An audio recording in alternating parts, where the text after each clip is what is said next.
Great. So welcome everyone.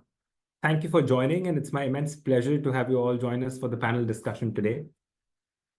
Today, we are tackling one of the most pressing challenges, which is ensuring sustainable access to drinking water for communities at the base of the pyramid in Global South.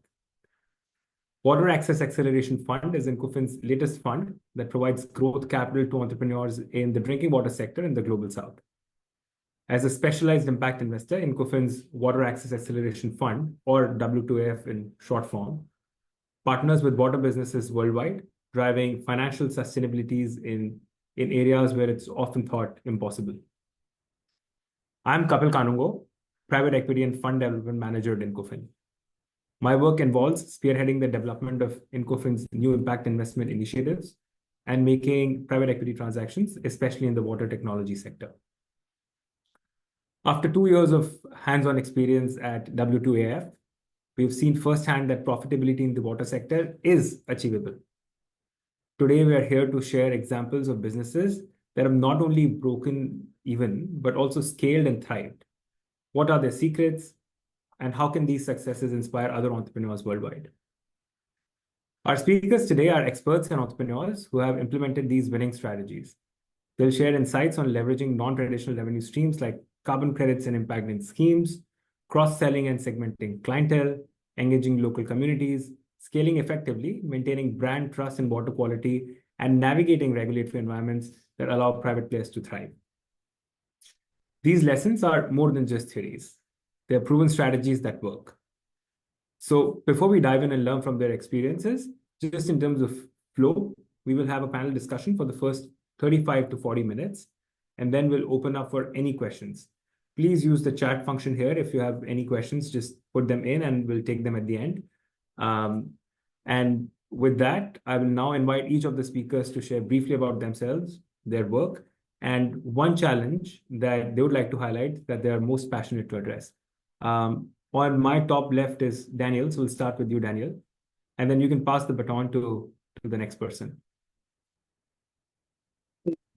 And hi, everyone. My name is Daniel. I'm the CEO of Spouts. We're a ceramic water filter manufacturer based in East Africa. I'm actually calling it from Uganda, where I've been staying for the past 7+ years. And currently Spouts, we're one of the largest or the largest ceramic water filter manufacturer in all of Africa. And we have a presence in Uganda, Rwanda, and we recently expanded into Kenya as well. One of the challenges I'm looking to address is really how to focus on financial sustainability by diversifying revenue, by diversifying the business model in order to help achieve that. So really looking forward to the discussion and looking forward to answering questions. Delphine? Thank you, Kapil. I'm Delphine Gilbert. Very pleased to be with you all this morning. I work at Norfund as a senior investment manager. So Norfund is the fund of the Ministry of Foreign Affairs in Norway investing into emerging markets. We have a focus on water, and it's a sector that we do want to invest more into. And one of the key points I wanted to make this morning is that the water sector certainly needs a lot more private investment to bridge the gap for water access, preventing pollution, and achieve SDG 6. And that's what I'm passionate about. How do we create scale value creation into this sector so we can attract more investments into it? And I pass the baton to Dina. Thank you, Delphine. Hi, everyone. My name is Dina Pons. I also work at Incofin with Kapil, where I have the role of managing partner. And I'm also privileged to be the fund manager of the Water Access Acceleration Fund. I've been in impact investment for the past 18 years. And so when I was reflecting on your question, Kapil, what I'm passionate about, I think I'm passionate about finding innovative investment vehicles that can bring funders of very different natures, but who have the same intent of impact together at the same table to talk about their dream, their constraints, their appetite for risk, their impact ambition, and put them together and convince them that, yes, we can work together in order to channel more funding to the water sector. So very excited about our upcoming conversation. And I will continue with Frédéric, please. Hello, everyone. Good morning, good evening. So I'm based in Cambodia. I have been for my entire career almost. I am a co-founder of Platform Impact. It's a small company dedicated to support the impact enterprise ecosystem. In the past, however, I have set up two companies, one dealing with pipe water networks, and I've been the director of an NGO here in Cambodia, the operation of 1001 Fountain. Developing and running a social franchise of water kiosk delivering packaged water in the shape of 20-liter bottles. And I am now currently in the process of creating a new social enterprise in Phnom Penh, dedicated to improve access to water to the vulnerable household. I am also a member of the Technical Expert Committee for the Water Access Acceleration Fund. And yes, in a sense, I consider myself more as an entrepreneur than anything else, a water entrepreneur. What I'm passionate about is probably from a very pragmatic standpoint, understanding how people consume water, how they want to consume water, and what can we do to make those solutions available in the field. Abhijit, do you want to take it over? Thanks, Frederick. Thanks for having me on the panel. I'm Abhijit Gan, founder and CEO of Right Water Solutions. We are based in Nagpur, which is central part of India. And our company Right Water is primarily operating in the space of providing clean drinking water solutions.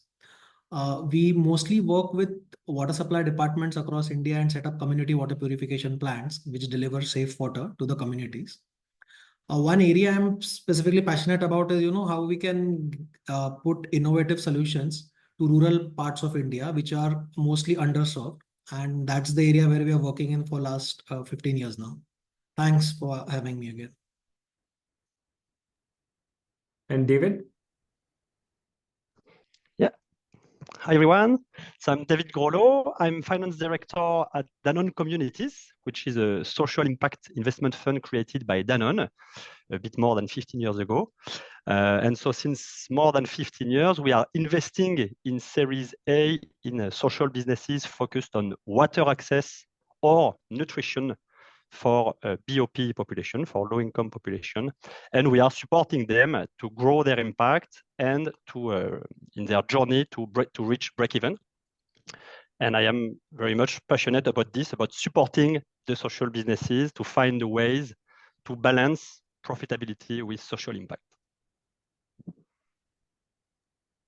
Thank you. So with that, let's maybe kick off with the first question. I think the age-old question in our sector is that balancing profitability with social impact is difficult in most of sort of impact investment, but especially in water businesses, it can be quite delicate. So how do companies ensure that they achieve both? And are there specific strategies or metrics that they've been seen that are proven effective in your experience? Maybe let's start with Dina, and David would love a second opinion on this from you. Thank you, Kapil. Maybe, hearing your question, I feel you are basically talking about the funding question of impact investment several decades ago, right? So it's really dear to my heart in this regard.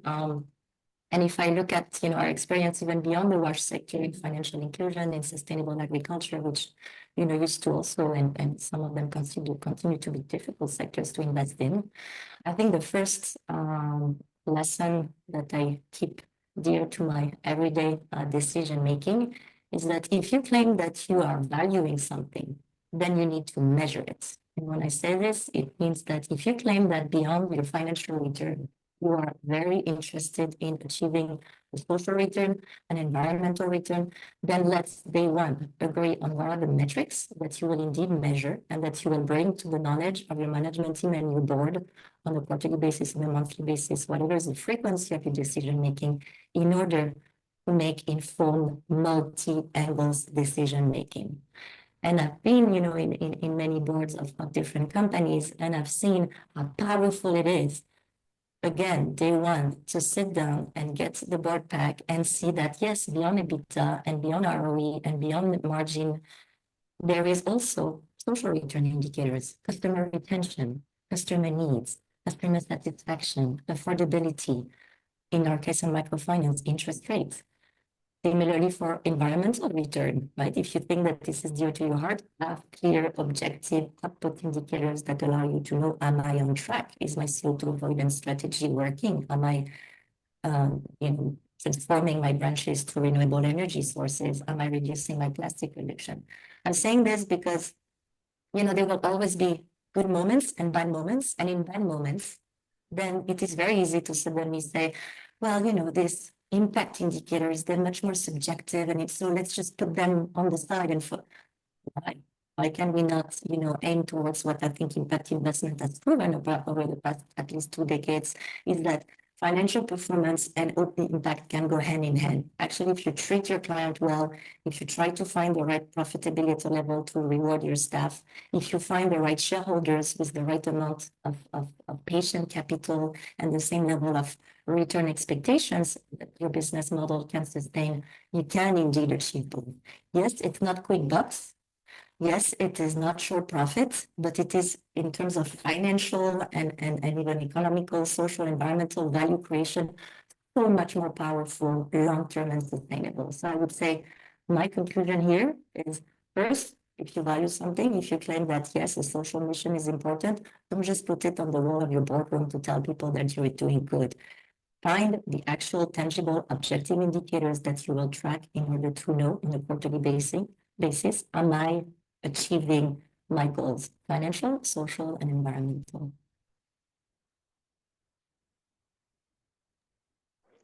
So fully agree, Dina. So social impact of the business is not sustainable if the business is not profitable. And we know that reaching break-even is a big challenge for businesses who are addressing low-income people. It will take time, it will take efforts to try, to learn, to pilot, to optimize. And so over time, there is always a risk that some shareholders will be tempted to deviate from the social mission. And that's why I believe it is key to put the social mission of the business at the center, to really anchor it in the business and to make sure it will be supported by impact-driven shareholders. So now, as a business, how can you put the social mission at the center? What does that mean? Well, in my view, it is important to formalize this mission, this impact in the shareholders agreement, where the social mission should be defined clearly with KPIs and with targets. And so then, once everyone around the table is aligned on the mission and on the difficulty, but the importance to reach it, there are some tools and topics that deserve a specific attention to balance profitability and impact. And so from my experience, I wanted to mention 3 topics. First, the importance of having a robust business plan. Second, make sure that you define the right pricing for your product or service.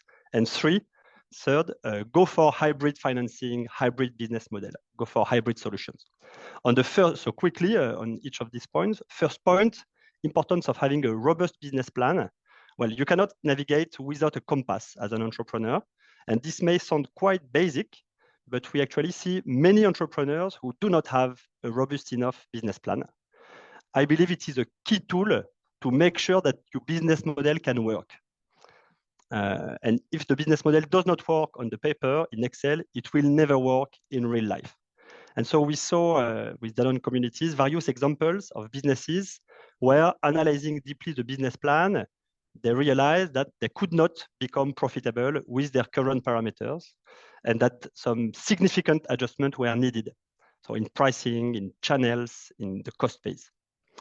On the second point on defining the right pricing, well, price is a very sensitive parameter for both impact and profitability. So it is key to find the sweet spot price point that enables the business to be profitable and the product to be affordable for low-income consumers. And so here again, to give an example, we've seen an example of a business who was selling safe drinking water at a very affordable price, but who realized that with such a low price, it would never be break-even. And he realized also that actually the consumers could afford to pay more. and accept to pay more. And so he finally doubled his prices, and the business overnight became sustainable.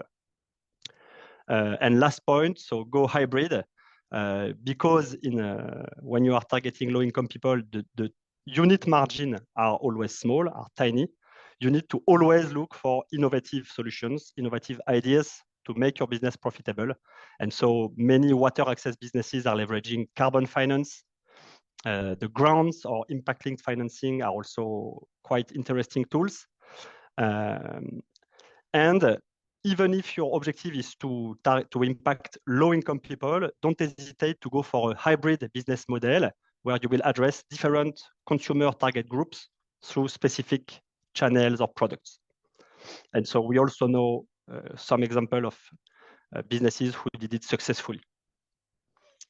And I hand it over to you, Kapil. Thank you so much. I also see there are a few questions popping in the chat already, so thank you so much. We'll take them at the end. But I think there's a question for you, David, that you can already look at. Other questions, panelists, keep looking out, and if you want to answer them, just drop me a line and we'll take them at the end. David, you mentioned a very interesting point at the end of your comment about hybrid and about leveraging other forms of revenue like non-traditional revenue streams like carbon credits and so on. We've got two entrepreneurs on the line. We've got Daniel and then Abhijit, which gets me, I think, to a very interesting question for you both. In your businesses or in the other businesses that you've seen, what kind of non-traditional revenue streams have you seen used, and what is your experience with them? What worked, what did not work? Maybe we start with Daniel and then we come to you, Abhijit.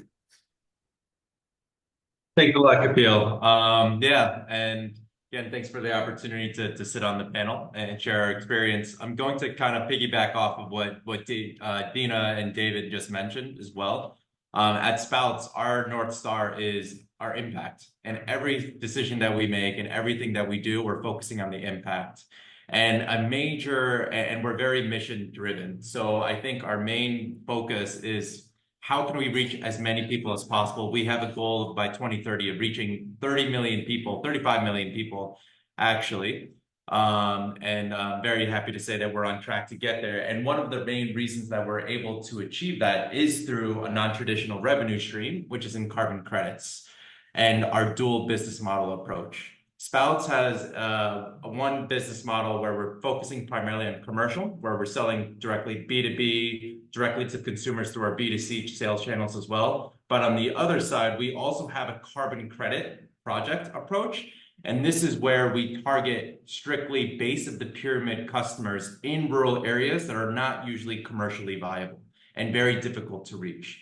And then in this stream of, in this business model, we're actually reaching some households that even earn less than $1 per day, right? And then we go perform baselines and we really just make sure that we're ensuring long-term impact to these communities to drive long-term sustainability and long-term impact.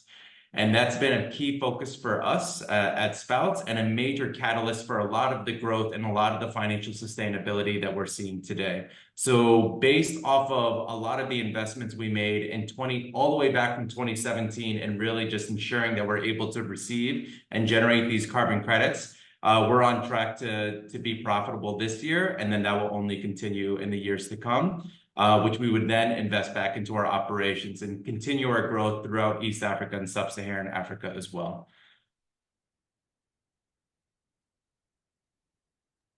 Thank you. Abhijit?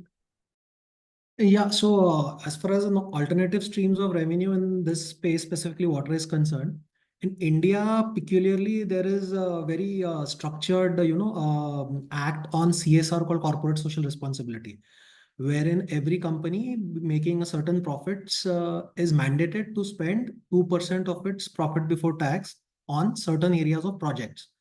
And wash is one specific sector out of the 6-7 sectors. Wash is predominantly one of the sectors wherein corporates can spend. So we in the past have worked with certain corporates to get CSR projects wherein we deliver the projects and the corporates would be paying out of their CSR budgets.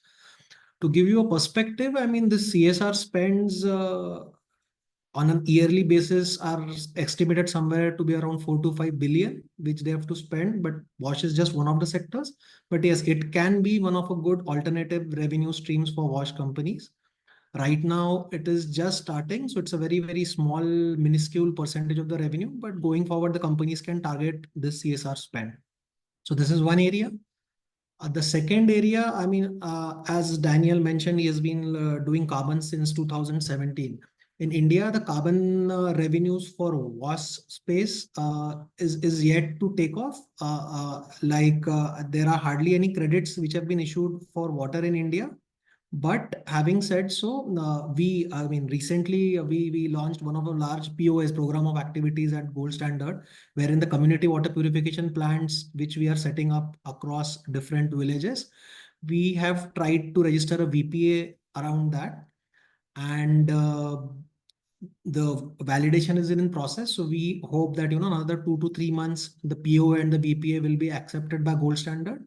If that is successfully done, then it will open up a huge stream of revenues, which will not only, revenue on one per se, but the major problem is, the OPEX of these systems. Most of the community water purification plants which are set up, OPEX is always a challenge. So if carbon revenues can take care of the OPEX, it will solve the sustainability problem of this sector. So these are the two areas from India's perspective, and both the areas we are working on right now. Thanks, Daniel and Abhijit. I think both very interesting responses. I want to come back to your point, Abhijit, in a bit about the CSR spend, because I think that works really well with the kind of regulatory landscape they're trying to explore. But Daniel, I think your point about the two different types of customers that you're looking at, one which is a BOP customer, and then second, customers who can just go in and afford to buy the water filter, I think is an interesting one. Which also gets me to a question just around, how do water businesses segment their clients, and how do they think about cross-selling or cross-subsidizing in search of both financial viability, but also in search of, say, furthering their impact. And just on that, I mean, would love to get your thoughts, Frederick, as someone who's run this business, but, also has a more helicopter view of the sector because you worked with many such businesses. Followed by Delphine, who's also looked at many of these businesses in her professional life. Thank you, Kapil.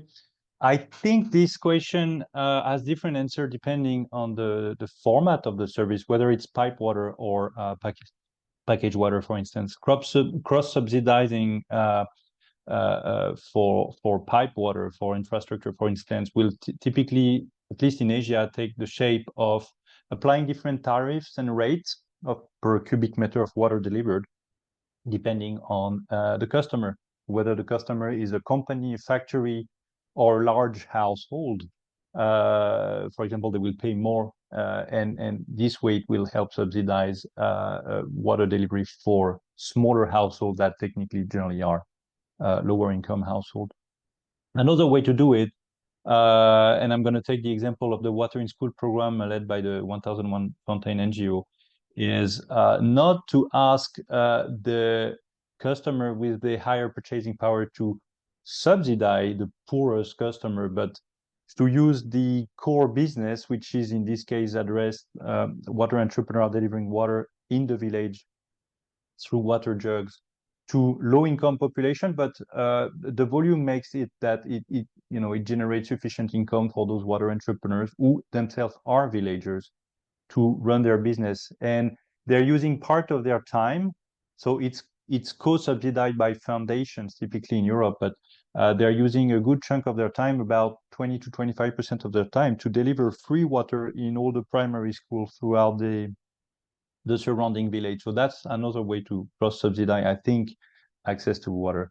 And the other approach is typically with the packaged water. I think the cross-selling other products can also definitely help in reducing water cost for a budget household. Typically, whoever can deliver water to your doorstep can deliver anything else, including higher margin products and services that can make water and other essential goods more affordable. The goal here being to make water as cheap as possible as a #1 commodity. And as an example, it can be mixed, these 5-gallon water bottles, which become a standard worldwide now in the global south as well, can be mixed with, delivery of other essential goods like cooking gas, can be services like laundry pickup services, or selling other domestic appliances, etc. So I believe that cross-selling product is a way to cross-subsidize access to water. Maybe Delphine, you want to continue? Thank you, Frederick. Thank you very much. So I think you've touched already, and I'm going to probably just focus my answer more on the pipe water, because that's the kind of business model that we've seen quite a lot of. And you've touched already in terms of cross subsidies on when it's all sort of municipal end users driven, either sort of more commercial or wealthy versus bottom of the pyramid. So that's a classic case of cross subsidization. Something that we see increasing is also public versus private sector. So just to give you an example, for instance, South Africa is a sort of heavy mining industry country. And what we're saying is water companies working with miners, focusing on reuse solution that then enable to reject the water into the grid, focus directly towards local municipalities and communities in order to increase the water capacity and create more affordable water access for those neighboring communities. So it's the idea that you can potentially create affordable, safe water access to communities by also involving private sector within the solution to not only create the capacity, but also it's a form of cross subsidy, if you like. And what it does as a sort of medium or large scale infrastructure project is also increase the bankability. So to attract investor into the mix, there's some reliability on incomes, and that's that really helps, I think, developers to attract investors into the mix. So it's an interesting form of I think cross-subsidization. And when it comes from product diversification, again, taking a slightly different angle here, what we find as a bit of an industry trend is either going, from the water sector to all the products just to increase the revenue. We start to see a shift of also capabilities into the water sector. So energy developers, for instance, we've seen all across Africa, a big development of industrial independent power producers going into independent water production. And I think that's a very interesting trend that will definitely support the growing water access at affordable levels.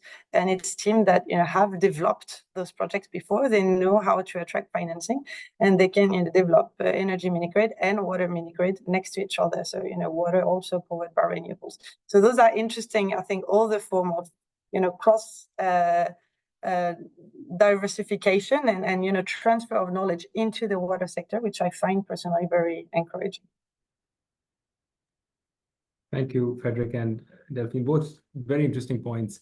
And I think I want to continue talking to both of you about, because this is a good segue into regulatory environment, because you mentioned energy businesses, Delphine, and Abhijit was earlier talking about CSR. So the question is, of course, many of these businesses, they thrive also because there are regulatory environment that supports the growth of private businesses. Now, what are the key elements of that environment that supports the growth of these businesses? And can you discuss any instances where you've seen favorable regulations enable water business to thrive? So we start with you, Delphine, and then we move to you, Frederick. Thank you. And I think, again, slightly more focused on maybe pipe water from my end. What is very, very essential is that there is within the regulation a clear concession or private investment friendly framework in place. So whatever form that takes, different countries, different type of regulation, but it's very important that it's private investor friendly. Obviously, there needs to be some sort of regulation. It's not a free for all. There needs to be standards that are reached. It cannot be any tariffs. It needs to be stringent on quality. So ultimately, you do need a regulator but it needs to be accessible for private companies. Otherwise, they will not put the time, effort, and energy. We've seen markets where, you know, the main utility that leaves plenty of gaps everywhere will not open this market and refuse to give the concessions, refuse to have the private investment. And this becomes tricky for, you know, private investors to really navigate. And so that's basically can block all markets. So I think that's a very, very important regulation point. And obviously the standards of the quality of the water is a must. Thank you, Delphine. Yes, I will bounce on that last point maybe. I do believe that there is a trust factor that is very enhancing adoption of better water practices. And well, the main issue with this service, because water is more service than a product, in my opinion, is that you cannot tell as a consumer when the water is contaminated. So everything has to be set in place so that trust has to be built among the consumer. So more, in this sense, more regulation has a positive effect on water service deployment, whether it's pipe water, filtration system, or packaged drinking water.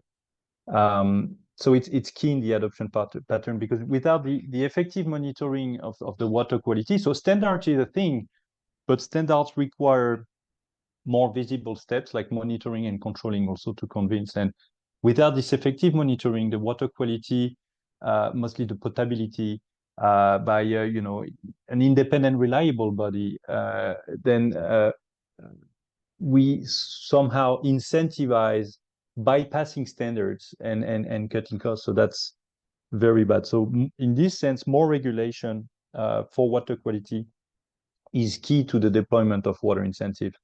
Now, my second point maybe will be more of an example of what private sector can be allowed to do and how positive can it become. In Cambodia, again, the government quickly realized that it didn't have either the knowledge nor the financial capability to really deploy pipe water network throughout the entire country, specifically, you know, in not necessarily remote, but let's say peri-urban or rural areas. So they issued around 300 private sector operating licenses to very small local entrepreneurs, with of course, relatively stringent requirement in terms of water quality and process, but this really helped Cambodia to deploy networks of water throughout the entire territory, and now I think it's covering about 75% of the rural commune, just by, you know, giving a go-ahead to private sector. And I think this is a very good example of a model that works, in my opinion. And also the country is this year, I think, or next year, will start launching its independent water authority, which is crucial as well. I think you mentioned a very interesting point, Frederick. You said water is, in your opinion, more of a service than it is a product, and then you spoke a little bit about trust in the quality of water. I just want to pick that up and maybe come to you, David and Daniel. In any kind of a service business, it becomes important to make sure that you're constantly in touch with your end client, and especially in a business that involves water. So what are the best practices that you've followed or you've seen for businesses to be in touch with their last mile end consumers, and continue to instill in them a sense of brand quality and water quality? Yeah, thank you, Kapil. Yeah, indeed, involving local communities and partnering with local players and local stakeholders is a key lever for scale and for sustainability, because it helps to understand the current situation first of the community, the needs, and the current barriers to address these needs in the community. So it helps to define an offer that is in line with the local market demand. It can also ease the access to water sources that need to be purified. So to make sure you have access to water and you can purify and sell it. And it helps to better reach the consumers. And so I have in mind the example of a business selling water filters and who is doing that very well, partnering with local players. And so, for instance, they are partnering with local resellers who already have a customer base to accelerate their sales. They are leveraging group meetings that already exist in the communities as a platform to get known in the villages. They are partnering with MFIs, with microfinance institutions, to leverage also their ability to reach low-income communities and to support people on financing the filters they buy.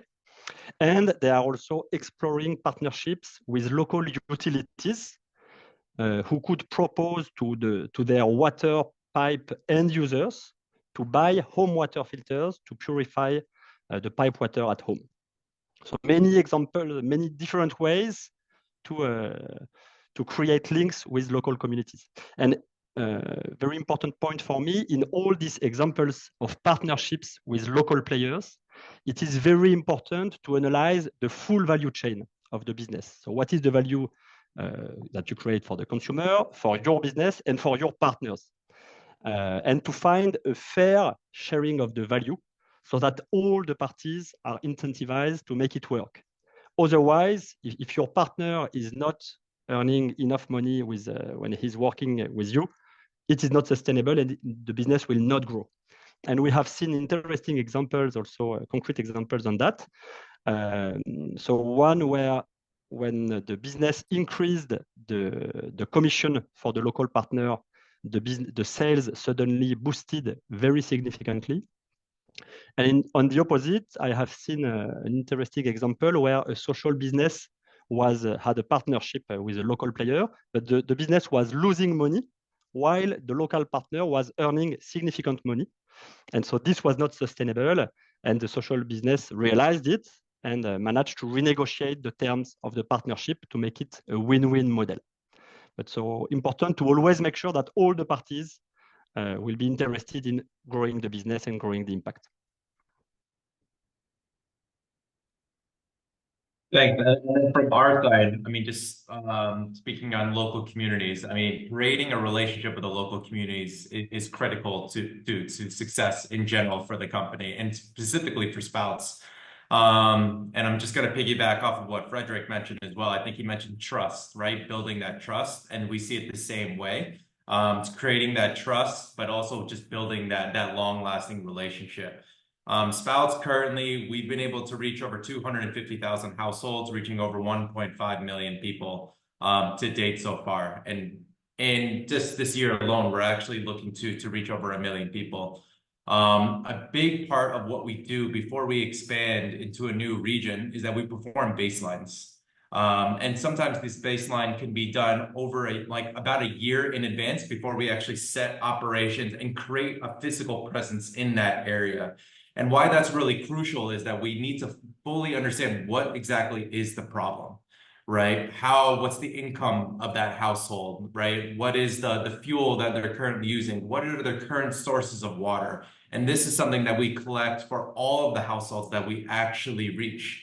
There are other implications, like this is used to actually generate the carbon credits that we will be collecting for the long term. But most specifically, going to what Dina mentioned too, it's all about impact. What type of impact are we able to generate? And then how can we actually prove that and make it sustainable and scalable? That's a major factor for us. And then I would say one other piece in partnering with local communities that we found to be very successful is just a customer experience team. We have 2 customer experience teams. One is we have a call center, which follows up with every single customer that we reach out to. And they just check in right after the filter is distributed or sold, just to see how the filter is doing, if we can help in any way, if they're facing any challenges. And it's very critical to do that in the early stages, which for us is within the first 2 weeks or 3 weeks of when they receive it. And then we also have a field team as well. And this is where we partner with the local leaders, community leaders in the specific community that we're distributing or working in to follow up with the households in person. And that proved to be very, very helpful and proved to be a huge catalyst for our operations and our success. in the past couple of years. So, and the reason why is because what we've seen from communities is that there are projects that have happened in the past, but then you never really see the party that distributed or installed or, you know, came with that solution. So we tried to take that feedback to come up with a business model that will be sustainable. So we call our team, we call them filter champions, and they're actually from the community that we're going into as well. So there's also that familiarity and that trust that's already built that we can leverage on. Thanks both. And I'm also looking at the chat here. I mean, we see a few questions on the fact that traditionally the focus has been on the quantity of water being supplied and not so much on the quality of water being supplied. Abhijit, I want to come to you and perhaps ask you a question on how important in your journey you've seen the element of water quality and brand trust to be, and in what ways have you seen this actually benefit your company? Do you think providing a certain quality of water and building that brand trust and investing time and effort into doing that has benefited your company substantially, financially and non-financially? Yeah, typically brand trust and consistent water quality are critical for a sector like us, where we are operating in a B2G context, business to government context. So to add to the brand trust, we were the very few company, in fact, we were the first company to advocate with the government to whatever plants which we are putting up, come out with a long-term operation and maintenance contracts. So 7-8 years ago, the government started coming out with 5 years, 10 years, even 15 years O&M contracts, and we have completed few 5 years and 7 years contract now. So this achievement becomes significant because it builds a strong trust foundation with government departments, because they not only rely on you for doing the CAPEX project, but also there is an assurance that we will consistently deliver safe water on a long-term basis. So this has definitely helped us because it also involves a lot of rigorous testing, validation from third-party labs, and surprise test, and also it reduces the downtime of the equipments. And financially, it has rewarded us because now these customers come back to us and they give us repeat orders. So it has been very, very crucial in our journey. Got it. And then maybe one final question to wrap this panel up before we jump onto the questions from the participants. The big thing that we're trying to understand here is what it takes to scale, right? I mean, it's great to have many of these businesses who are providing clean and affordable drinking water to your communities locally, but then to be able to build these businesses at scale is challenging. So Dina, first to you, and then maybe finally to Abhijit, to close this out. What do you think it takes to scale these businesses, and what has worked and what has not worked? Yeah, I will say 5 things, Kapil. I think I want to echo, and I think it's needed for us to repeat ourselves. I want to echo what the other panelists have said. We need to create something that people truly need. And I'm not saying it lightly, because in fact, so many times when we look at business models of water businesses and impact investment in other sectors as well, right? There are certain things that were just not properly designed. The end clients were not properly listened to. We just assumed that the latrine being built here, everybody will go to it. But we didn't understand the local cultural and psychological barriers. We just assumed that if we priced a water loan, then these water filters then will be valued by people. And if we come up in 6 months, 12 months, they will continue using it. But no, nobody is using it. So let's not assume. And yes, our end clients are poor, and yes, they are literate, but they exactly know what they need and they exactly know what they can afford. So let's, as Daniel was very much mentioning, spend enormous amount of time on customer experience and truly understanding them the same way they would be, middle class in urban areas in a developed country. We need to give them the same level of attention and focus on product design. For me, that's one. Second, once you've done this, you need to not spread yourself too thin too quick. You need to crack the code for what it takes at a unit level to break even. Is it a water station? Is it a water kiosk? So many times I've seen water kiosks telling me, oh, we have 5, 10 kiosks and none of them are break even, and we're still have a lot of population that we think is our potential, market potential, not attended to. But we're just going to go to another region. why? Let's crack the code of what it takes to break even at a unique level first. Once this code is cracked, then that's my third point, you scale. And here on the scale, I want to say something that I think applies to many businesses. Again, study what's your business only. It takes a different level of drive to be a startup person, the innovative mindset, the new ideas, the floaty decision making, that's very, very much needed at the time of trying to understand the business model of peers. Scaling is a very different set of energy. You need people, and you need to put yourself as managers in the mindset. It's going to be less sexy, it's going to be less innovative. You're just going to have to deploy a machine with operational excellence, with rigor, with KPIs, with really having people challenging us on our productivity and economies. And I think here, again, you need to equip the company, at least sometimes different people, new people joining with a different type of skills. So that would be my third point. The other one is, David mentioned we need a business plan, and I would say we need an ambitiously realistic business plan. Why? It's because you need to be ambitious enough to push yourselves to achieve something, but don't pitch the moon and tell people that you will reach the moon, because if you have convinced your shareholders that you will reach the moon and you don't, then you're going to spend so much time having to explain to them why it is not working out. And so you need to really much find this trust platform where all the shareholders that need to make it work with you as the entrepreneurs, know that maybe we're going to wake up with good news at the end of this quarter, and maybe you're going to wake up with bad news at the end of this quarter, because we were all understanding that it's a tough job to do. We are ready to pivot. We are ready to make quick decisions. We are ready to be agile together. And I think this, again, is something that I've seen is one of the elements of the ingredient of secret sauce. The last ingredient I think we need is you need financial frugality, and you need a powerful CFO next to a powerful CEO.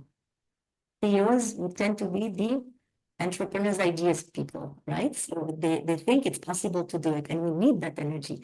But when you need to scale, you need somebody to also tap you on the shoulder and say, hey, this is not going the right direction, or hey, we can reach that scale, but these are the conditions for it to do this. And so allowing also to share power, for people who have founded something, is very important to do it also as early as possible.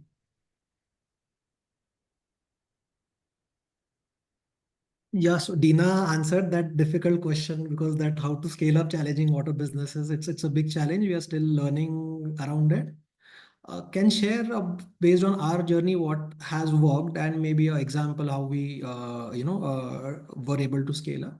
So 3 or 4 important things from my point of view, from our journey's point of view, is one is you have to constantly innovate, and you have to be the first movers. So any solution which you are trying to bring before a customer, it helps if you are the first mover, because you are the one who are educating the customer. Second is you have to develop a very strong on-ground team, because this is a business where you don't need your people in the office. You have to deploy units at the villages, at the sites. So most of your team should be such so that they are, willing to spend most of their time on the ground.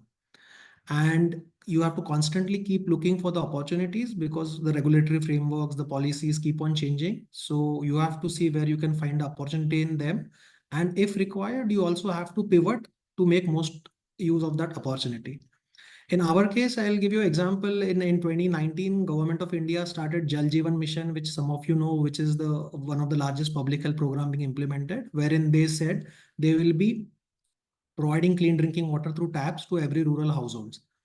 So before that, we were working predominantly on arsenic removal plants, fluoride removal plants, which were based on groundwater.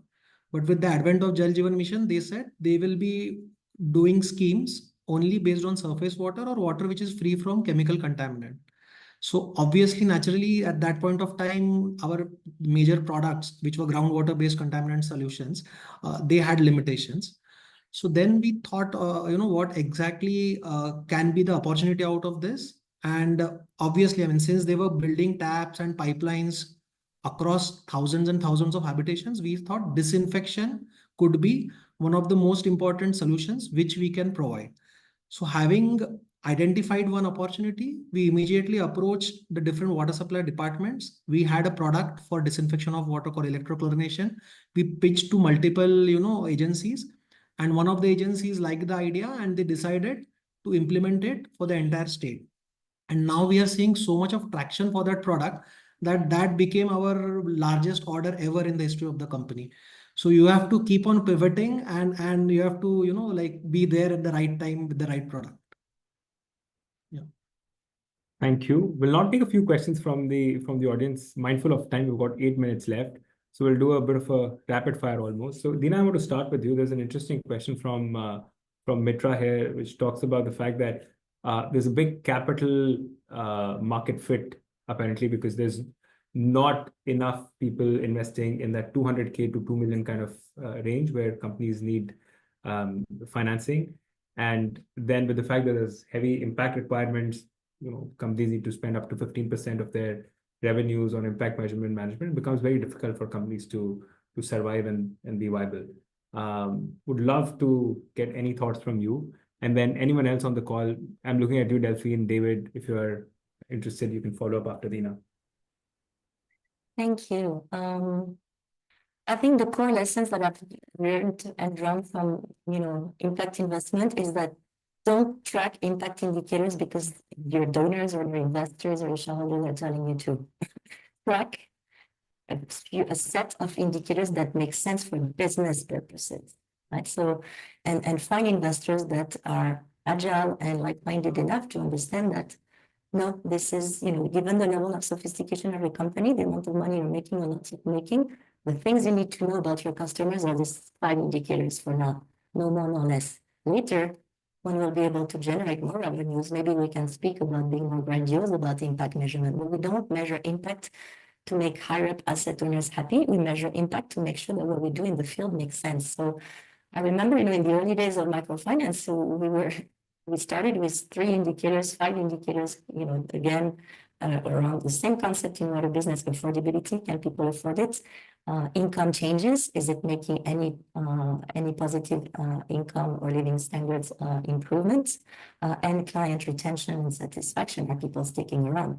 You start with this, honestly, you already have enormous amount of data on how you can build a brand and how you can be both impactful and business oriented. So that would be the way that I approach this issue around too much impact measurement to satisfy the donor. And I think it's a call also for all of us as investors. There are all these things that are being pushed on us to ask our business investees.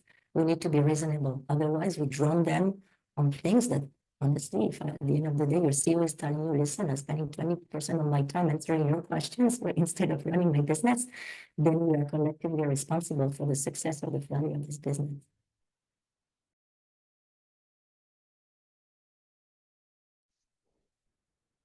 Yes, fully agree. We need to be pragmatic on impact measurement. It is not necessarily complex and expensive to measure impact.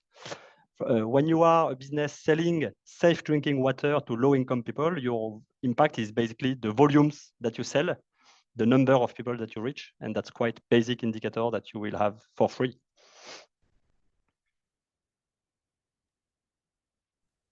Got it.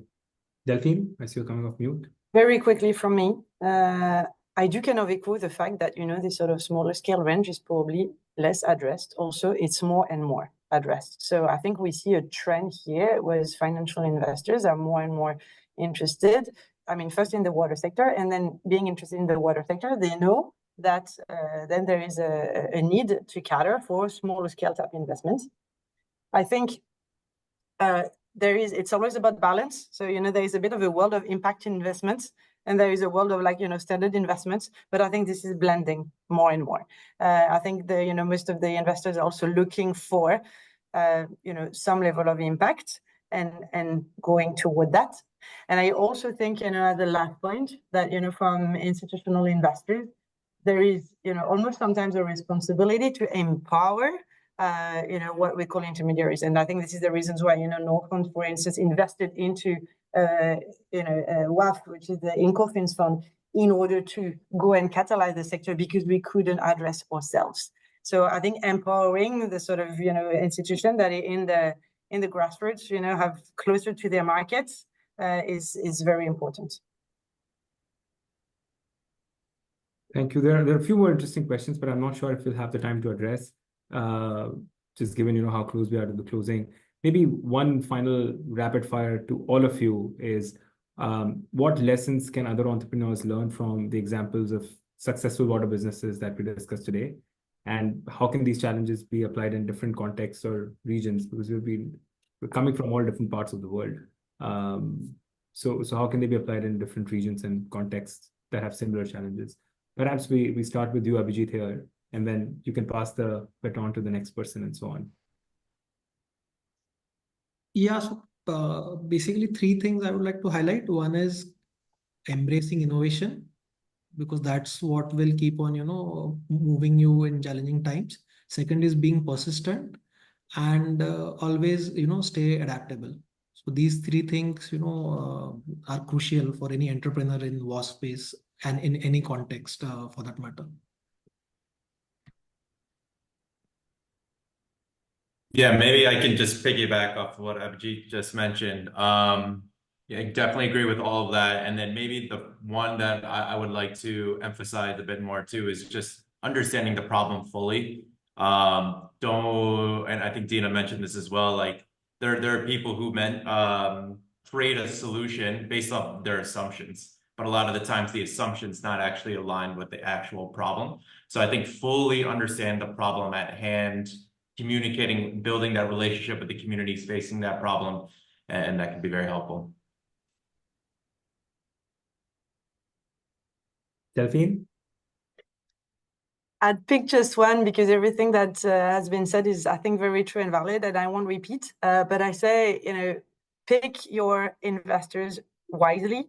Your shareholders and your board members are going to be, the one that are going to either, block or enable, what you want to do. So pick investors that are aligned, are there for the long-term journey. I think that's very important. Frederick?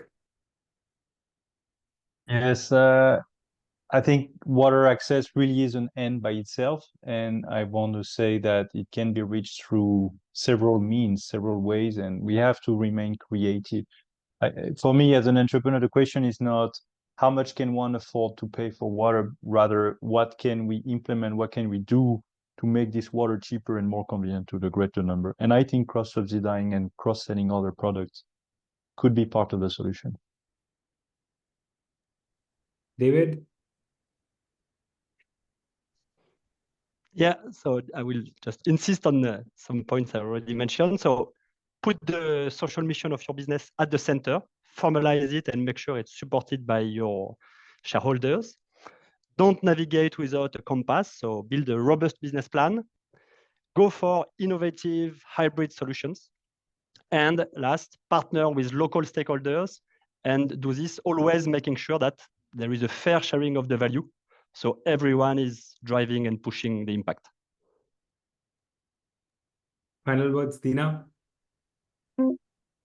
I would say dare to speak about what is the suited governance for the stage of development of your company. And it's very much building on what Delphine said. I think there's a moment where a company needs to make fast decisions with 1 or 2 people. There's a moment where a company needs to decentralize decision-making with a proper management team. There's a moment when an advisory board is needed only. There's a moment where a board needs to be structured, but proper reporting lines and communication channels need to be built with a management team. And what I've seen is oftentimes you have a very good business model that have completely overlooked these aspects. And again, because people don't know how to communicate and work together, they cannot pivot and be agile and make conducive decision-making together, and it just drown the business down. So, I would very much advocate, it's the less sexy topic. We'll talk about entrepreneurship, but for me, it's the most, it's one of the key ones. The things that can work or that don't work is when you find this right agility. It doesn't have to be too heavy. It can be light. But it needs to exist. You need to have a framework because, as we know, human beings are human beings. When you concentrate power, sometimes you make a mistake. When we dilute it too much, nobody dares to make an assertive decision making. So you have to find that good, governance sophistication level at every step of development of your company. Thank you. To close us out, thank you so much. First, everyone, all the panelists for joining, for giving us your time and sharing your insights. We're grateful for that. And for everyone else who's on the chat here as a participant, thank you so much for all of your time and for keeping this discussion very engaging with all of your questions. Thank you. Bye.